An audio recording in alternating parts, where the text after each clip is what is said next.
Hi guys and welcome back to the channel. Today I've got a video covering the brand new earn-up for the Japanese Tier 8 Preferential Premium Medium Tank, the Senshi STA-2. Now if you do enjoy the video, as always, don't forget to leave a like and subscribe down below, as it really does help out the channel. And yes, the Senshi STA-2, you will be getting this tank for free. Naturally, this is one of the variants of the STA-2, obviously. You've got three variants, which is the STA-2, the Senshi STA-2, and the STA-2 Black. Well, you're getting the Senshi variant, which is basically the standard STA-2 with a camo on it and the Japanese flag on the back of the turret, and that is what this version of it is. And you will be able to earn this tank for free between the 2nd of April and the 23rd of April, so you've got a couple of weeks to do it. And if you see down here, to earn this tank along with additional rewards from the Senshi Earn, simply go for as much vehicle XP as you can from your battles between April 2nd and April 22nd. You'll need a total of 95,000 XP to complete the challenge, so fight hard, Commander. And if you already own the Senshi STA-2, you will gain 3.3 million silver nearly, which will be very nice for your silver stores. This tank was given away quite a long time ago. I think it was even pre 6.0 in an earn-up, which means that quite a few people will already have this tank, and thus they'll get themselves 3.3 million silver, which is a nice boon. But for a lot of people, you will be earning this tank for the first time. And it is a damn nice premium tank. The STA-2 is a very, very good medium tank. It's got pretty decent mobility, pretty good camo, pretty good gun. It's got very, very good DPM. It's got pretty good penetration. To be honest, this tank is pretty damn solid as a Tier 8 against Tier 10s. But you get preferential matchmaking on top, which means you will never see Tier 10, which is always glorious for a Tier 8 tank. So that's something that you will get with this STA-2, which is very, very nice. And yes, what will you earn alongside the STA-2, or the Senshi? You will earn at 5,000 or more XP, a repair kit, a med kit, and a fire extinguisher. At Earn 2, for 10,000 XP, you will get the Flag of Japan. At Earn 3, for 15,000 XP total, you will get 2 times vehicle XP boosters, and you'll get 5 of them. At Senshi Earn 4, for 20,000 XP total, you'll get 2 inscription vouchers. At Senshi Earn 5, for 35,000 XP total, you'll get 3 Kabuki Mask 2 emblems. At Senshi Earn 6, for 50,000 XP total, you will get 4 times Commander XP boosters, and you'll get 5 of them. At Senshi Earn 7, for 70,000 XP total, you will get 5 premium consumables, and you'll get 3 emblems of the Torii Gate. And at Senshi Earn 8, for 95,000 XP total, you will get the Senshi STA-2 medium tank, which, like I say, is a pretty damn nice medium tank to pick up. And that's all you've got to do to be able to pick up the Senshi STA-2, is get 95,000 XP, which is an exceptionally easy earn-up for the STA-2. It means that you will have to put very, very little effort in to be able to get the tank. Just play normally and you will get the STA-2 for free, which is always glorious. It's always nice to get such a good premium medium for free in any sort of earn-up, and to be this sort of easy as well is great for the STA-2. So how do I run the old STA-2? Well, here we go. I run the advanced loader for better DPM, the camo net to make the camo on this tank really nice, and optics to be able to make myself be able to spot for myself, and it gets you some good view range on a lot of good maps to be able to spot for yourself, get good assistance, all that good stuff. And the camo net saves you from being spotted too often too. And in terms of a crew, I run Born Leader, Rapid Reload, Sixth Sense, Situational Awareness, Camouflage Expertise, Silent Driving, Run and Gun, Snapshot, Steady Aim. The 3 gun perks to make sure this gun is as good as it humanly can be, and especially because I don't run the gun stabilizer, I want to run these perks so that I can get it to be fantastic, and by running those I don't feel like I really need to run the gun stabilizer in that way. The Silent Driving to make it so that my camo is good while I'm on the move, and Camouflage Expertise to make my camo good in general, and realistically this corner you're going to take on every single tank. And yeah, with the STA-2 or the Senshi, realistically if you do get annoyed by the gun handling, just drop the camo net and run gun stabilizer, but to be honest the gun does handle pretty damn well, so I don't feel like you need it. And in terms of armor on this tank, do not rely on it, because it basically doesn't have any. It's absolute paper. The only time that you might bounce something is if you get lucky and something hits your gun, or they just ricochet off an angle on the gun mantlet. For the most part, do not rely on the armor on the STA-2, because it will just not bounce. because it's absolute paper, so bear that in mind. I mean, you've only got 30mm of side armor there, which gets overmatched by most guns you're going to face at tier 8. Your actual side armor, in terms of that profile, is 35mm, which means most guns, again, that you will face will probably go through your armor that are 120mm plus, anyway, I should say, really. I mean, it's lower than that, but you get my point. But yeah, so this tank is a very, very paper medium tank, but you do have that 55 kilometers an hour top speed, and then you got 55 kilometers an hour top speed, which is really good. The 20 kilometers an hour reverse speed is really, really good as well, with a good power to weight.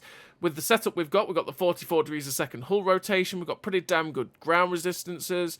The camo is down to 286 meters of steel concealment, with 295 while moving. 486 meters of view range is also glorious on this tank, means you'll spot for yourself really damn easily. You got 47.78 degrees a second turret rotation, which is quicker than your tracks, which is decent. Accuracy during rotation is 1.02, which is not that great. Once you're going over 1 on accuracy during rotation, that's really getting to the point where you're going, ooh, that's not that good. You've got 13 degrees of elevation, which is fine. 10 degrees of gun depression, which is fantastic. A 5.18 second reload with the setup that we've got, which is absolutely fantastic. 2.7, nearly 2.8k DPM, which is lovely stuff. 0.28 accuracy with the build that we've got means this tank is fabulously accurate. 2.2 accuracy during movement, again, is not the best in the universe, but it's also not the worst, if we're actually honest. And you've got 1.84 second aim time, which means that this gun aims in very, very quickly. Now, the accuracy during rotation and movement isn't that good combined, so that's where you might want to run the gun stabilizer, but like I say, it genuinely doesn't feel that bad because the aim time is that good. It feels like you get the aim in very, very quickly, and you don't have to feel the pain of not having the gun stabilizer that often in this tank. And then in terms of your penetration, you have 212 penetration on the standard AP rounds and 275 heat pen, which means that you will be able to penetrate everything that you face at tier 8 or tier 9, realistically. And then in terms of the ammo speed, you've got 853 meters a second shell velocity on all 3 shells, which is actually pretty slow. So that's something you've got to bear in mind with the shells, that it is a pretty slow shell velocity on these rounds, and you do have to give good lead to be able to hit targets at range. And you've got a 150% silver bonus on the Senshi STA-2 as well, which means that you've not got the highest bonus in terms of silver for a tier 8 medium tank, or sorry, a tier 8 premium tank, sorry. But yeah, you get the STA-2 for free, or the Senshi STA-2 for free in this Urnop, and it's a pretty damn good tank to pick up. So what I'm going to do is throw you over to some replays where you can watch this tank in action and see how it handles, decide for yourself whether you like the looks of it, and I mean whether you're going to play it or not, when you pick it up for free on this Urnop. So as always, everybody, I'll send you over to the replays. So here we are in the replays with the Senshi STA-2, and this first game we are on Westfield, and on Westfield what I'm going to do is use the good mobility of 55 kilometers an hour on this tank to be able to get myself to the position at F7, use the bush cover, try and spot the enemy team as they cross up the K line, because by doing that I can get myself some juicy assistance if we have enough people go down our 0 line to go shoot them back, which is always nice. If you're in a light tank on this map and you can go take the bushes around the middle at FG5, oh boy, you are going to get a lot of spotting, especially when your team do go to the 0 line. It means that you end up getting a lot of assistance. You can get actually quite a lot of damage as well by using the bush cover and using the bushes to stay unspotted too, and it can be a very, very nice thing for a stealthy tank to do.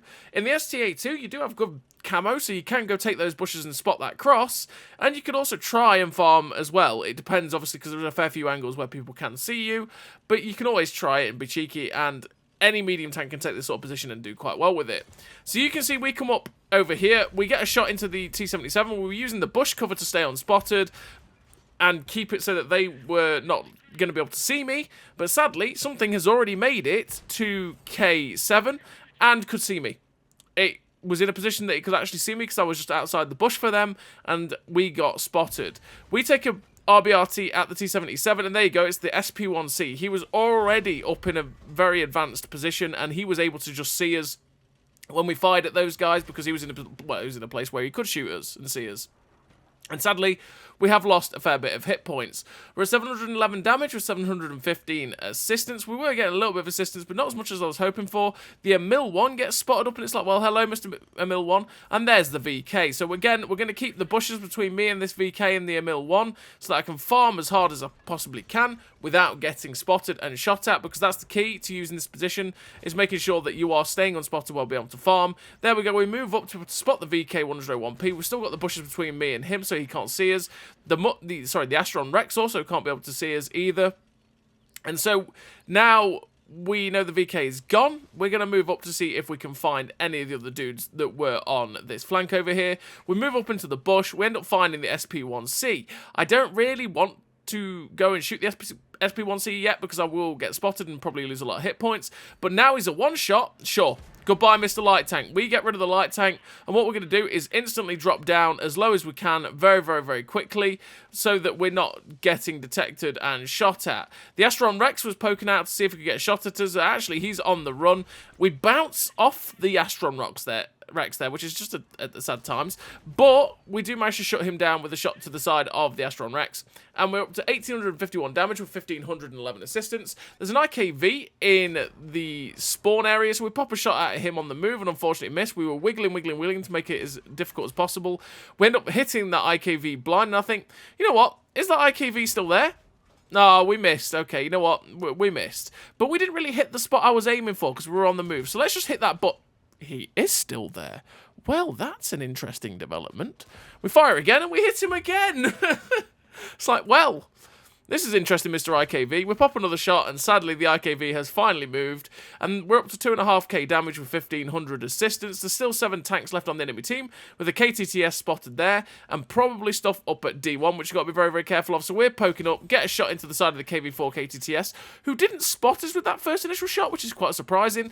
We go for a shot into the machine gun port, but unfortunately, it bounces, because we'll need 275 pen heat rounds for that KTTS to go through most of the spots on him, really, unless we get his flat side. So we go for that machine gun port there with the heat, and sadly it ricochets, and we do take 2 hits from the left around ED1, which is what I was expecting from camping tank destroyers, and that means that we're down to a one-shot. We got lucky, really, that we didn't die, because one did actually bounce, which, yeah, was quite awkward, but now we've got to be very, very careful. We've got to be very, very careful, because we know they're over here somewhere in those bushes, so what I'm trying to do is move from the little ridgeline to ridgeline, so I can try and keep myself safe. I can pull back if I get spotted, and try and just spot them out, really, because our team is starting to move up, and if we can spot them, you can see where the bushes are knocked down. I was thinking maybe it's there in the bushes and I just can't see it. We fire at it, but sadly we don't hit it.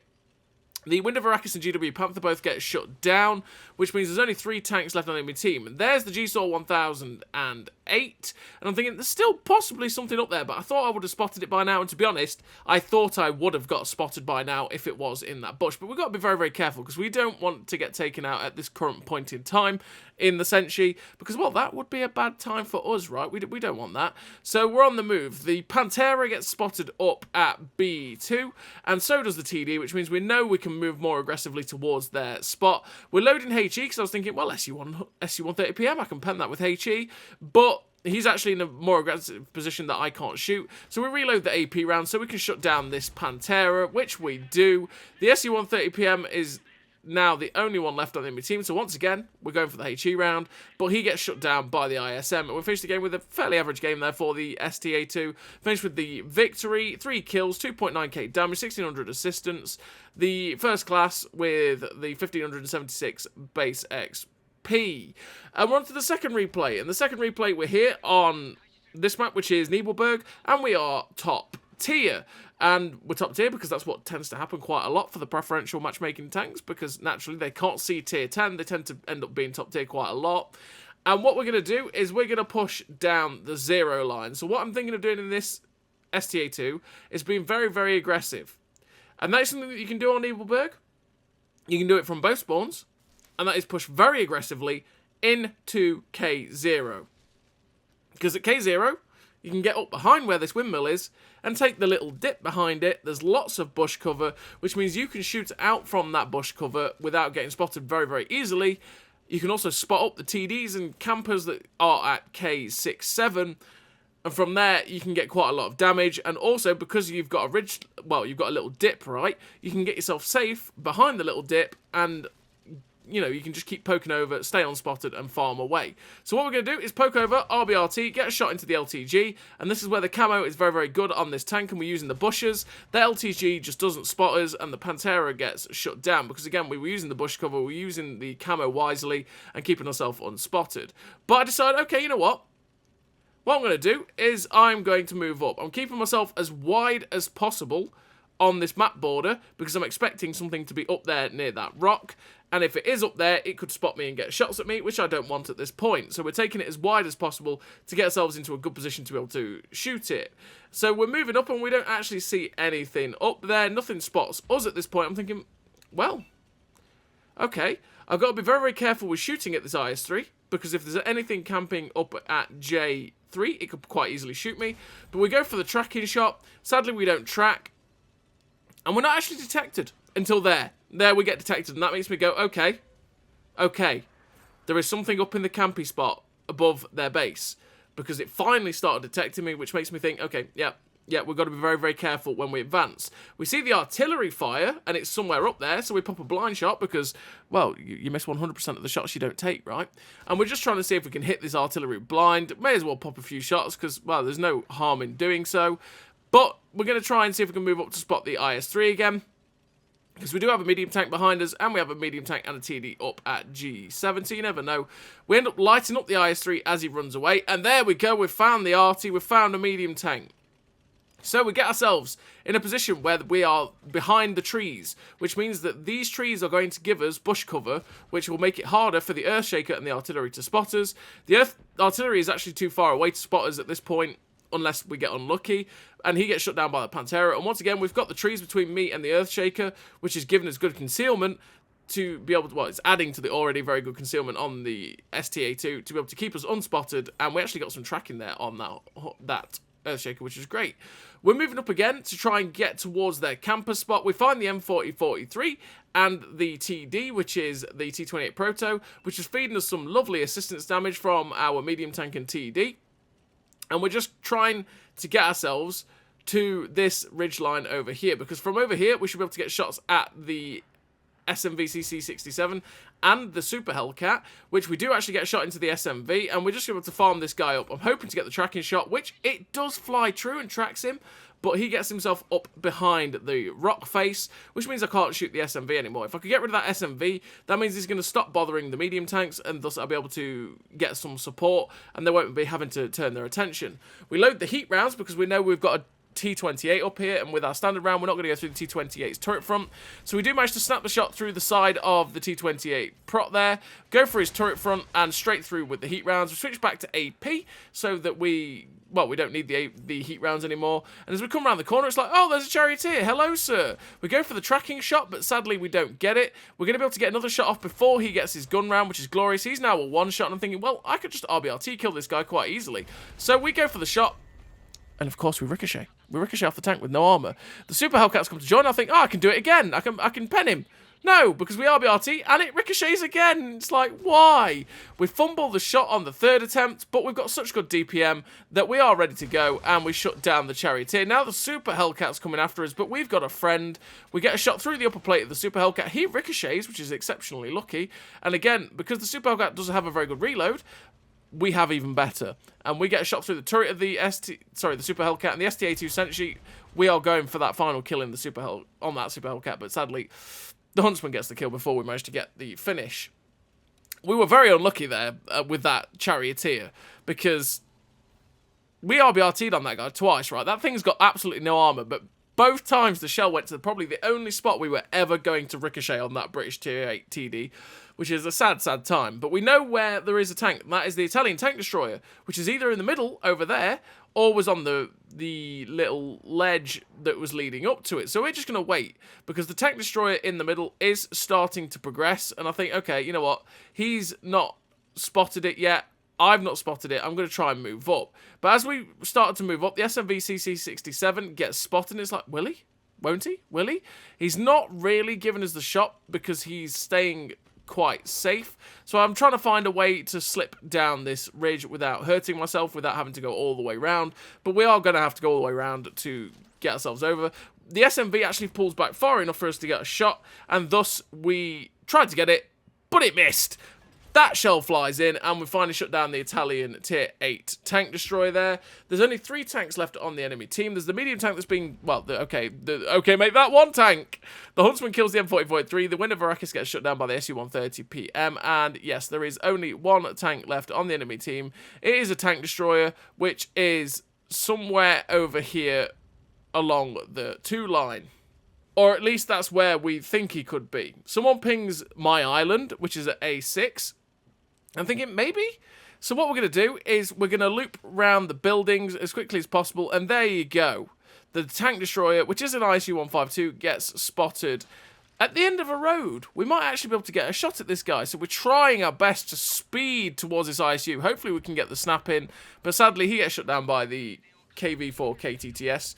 And we finished the game with a pretty damn nice total there for the Senshi STA-2. We finished the game with a victory, 3 kills, 3.5k damage, 2.8k assistance, ace tanker with the 2004 base XP. A pretty damn nice ace tanker there for the Senshi STA-2 on Nibelberg.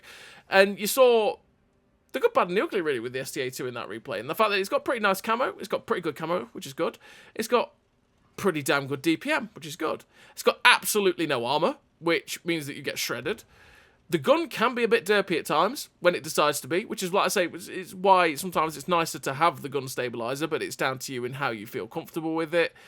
And then, like I say, you've got absolutely no armor and you get shredded, which is, it's a sad time for the STA-2 in that regard, because it's kind of like CDC syndrome, in the fact that if they come after you, they go, oh, it's an STA-2, and just have no problem with driving forward and smashing you, because they know they can pen you very, very easily, which can be a bit of a pain for it. The CDC suffers the same fate, right, where you could basically take most of someone's hit points with your DPM, but they'll quite happily just drive over and smash you anyway, because they quite easily can penetrate you, which is it's a sad time for any paper tank like that.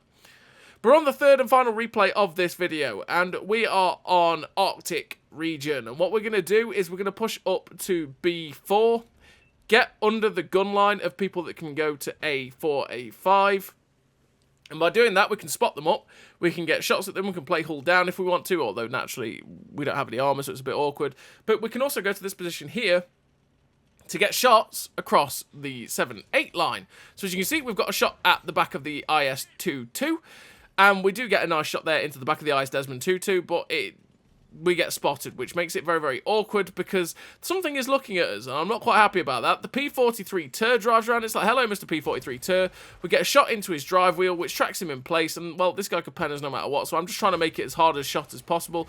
We take a hit from behind. We take a hit from the P-43, but we are keeping him pinned, because we do have a friend, and he gets shut down. Somebody did shoot us from behind, which was kind of awkward, so I'm like, hey, yeah, who was it? Who was it that shot me? Mr. KV3, was it you? No, I don't think it was you. You didn't hit me hard enough. But what we're going to do is farm you up anyway and get rid of you, which we do. And now we're going to turn around to see what this TD is doing, which is a Scorpion G. The light tank has full sent the Scorpion G, so we're going to try and make the most of the havoc and the chaos and get some shots into the Scorpion. We go for the tracking shot, which we hit, but we don't actually track, which is really kind of annoying. I was really hoping to track that Scorpion G and get rid of it if we could. But there is a YAG-88 over there, and well, I'm not a big fan of a YAG-88 of being in front of that guy, because he has absolutely phenomenal DPM, and his armor is a little bit awkward for us to shoot at and pen. Unless, well, obviously we can go through the lower plate, but if he gets hauled down, he'll be able to shred us and we won't be able to penetrate it, which will be a little bit awkward. We get a shot into the Jagdpanther. We get a second shot into the Jagdpanther's roof, which is great. And that's the tank that shot us earlier on. It is an AMX 1375. That is what did the 100-odd damage to us.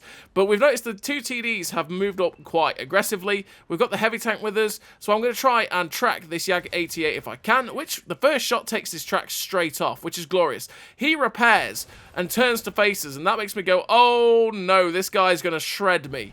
This is not good. We go for the tracking shot so that he takes him to a place where he can't actually be able to get shots at us, but the Scorpion G just drives in front of him, which is perfect, because that means that we are actually safe from his gun. I thought I was going to get shredded. So we track the Jag-88, and we're going for the track and pen on the outside here. So I go for the shot into his low plate, but it doesn't track and pen, and I'm like, oh no, I thought I might be able to do that. So we track him again, and we get beyond his gun arc, which is what we were going for. And because we have such good DPM on this tank, we can keep this guy perma-tracked very, very, very easily. And this is exactly what we're doing to this poor Yag-88. With the medium tank gets spotted behind him, so I'm like, okay, I'm not allowing this guy to get a shot at me. Sadly, though, the Pershing does end up penetrating us, but we shut down the Yag-88 and get back safe. I just had to make sure that that guy got shut down. It's sad we took a hit from the Pershing, because that means that we can't actually take another hit now, and we can't be too aggressive while attacking that guy. But he is hull down over there, and my worst nightmare at this point is that Pershing deciding to just be aggressive and come and finish us off. So what we're going to do is poke around this corner. We're going to poke around the corner in the hope that we maybe saw something, but we didn't. The Jagdpanther pushes into position. Maybe we can shoot him, but he actually manages to get back, so we can't quite shoot the Jagdpanther. But we finally got a heavy tank join us in the Carnarvon, and it's like, hello, Mr. Carnarvon, you can be my meat shield. Because he's got all the hit points, he's got the armour, he can go hull down against this Pershing, and in fact, a second medium tank has joined him in a CS-53.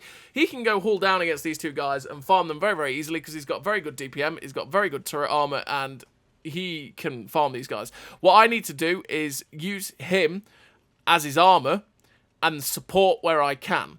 But we've noticed the Jagdpanther's pushed back into a position maybe I can shoot it, so it's like, well, first things first. Good night, Mr. Jagdpanther. We get rid of the Jagdpanther here. The Carnarvon is quite happily farming up the Pershing right now.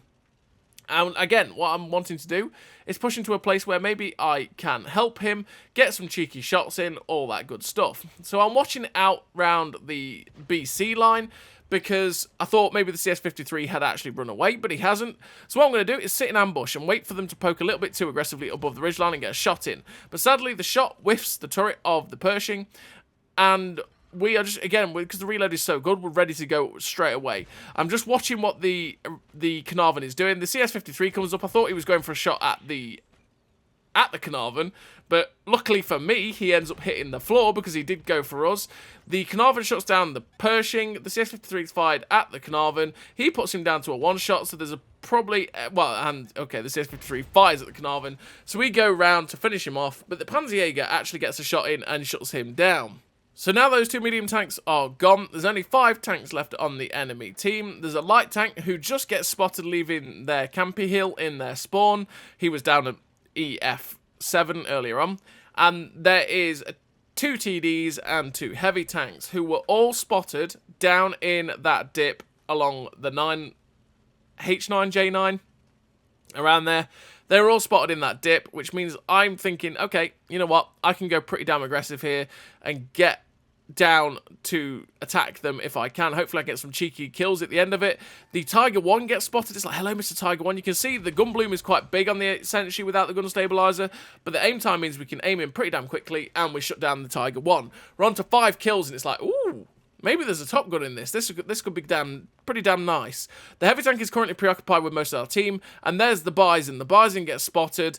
We're going to see if we can get some cheeky shots in. He gets put down to 507 hit points. We go for the tracking shot. Thankfully, which is kind of lucky, really, the shot does actually fly into the tracks of the Bison.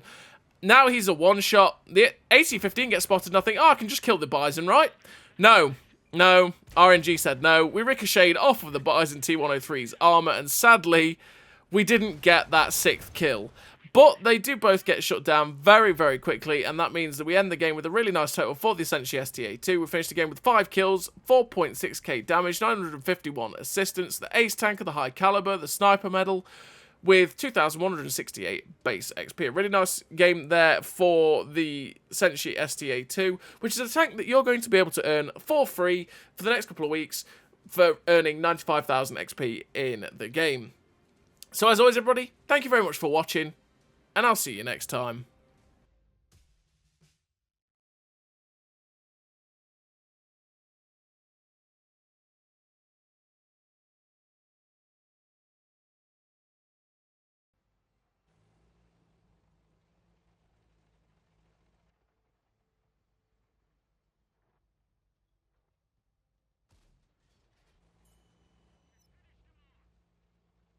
You're good.